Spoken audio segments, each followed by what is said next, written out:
علامہ جامی نے پوری زندگی کوشش کر لی کہ وہ حضور علیہ السلام کے مزار پر انور پر حاضری دیں، مگر حاضر نہیں ہو سکے۔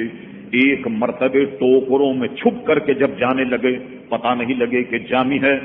جس شہر سے گزر رہے تھے اس شہر کے بادشاہ کو حضور نے خواب میں بشارت دی کہ جامی آ رہا اور اس کو روک لیا جائے۔ بادشاہ نے قافلے کی تلاشی لی اور علامہ جامی کو جیل میں ڈال دیا۔ وہ سمجھا کوئی بہت بڑا مجرم ہوگا جس کی شکایت حضور نے کی کہ پکڑو اس۔ حضور نے فرمایا ارے وہ کوئی ڈاکو چور تھوڑی ہے، ہم نے تو اس لیے روکا کہ یہ عشق کی اس منزل پر ہے، یہ اگر ہماری قبر انور پر آ جائے اور اپنی آہب و غاری اور اپنے جناب شعر اشعار اپنی نعتوں سے ایک ایسا اللہ اکبر سماپ کر دے گا کہ شاید ہمیں اپنے مزار پر انوار سے نکل کر اس سے ملنا پڑے، لہذا اس کو روک دیا جائے۔ اتنا بڑا مقام علامہ جامی کا کہ حضور نے ان کے عشق کی اس منزل کو دیکھا اور مدینے آنے نہیں دیا۔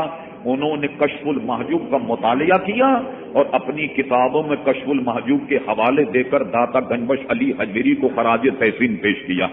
دیکھا پاکستانیوں تمہارے پاس کتنا بڑا خزانہ ہے لاہور میں کہ حضرت داتا گنبش علی حجی اقتصاب فیض ایک ایسا عاشق رسول کہہ رہا کہ جو حضور کے ارشاد کے مطابق اور حضور کی ہدایت کے مطابق جسے مدینے شریف میں آنے کی گویا اجازت نہیں تھی۔ اچھا یہ آپ کہیں بھئی یہ کیسے ممکن ہے کہ حضور تشریف لائیں؟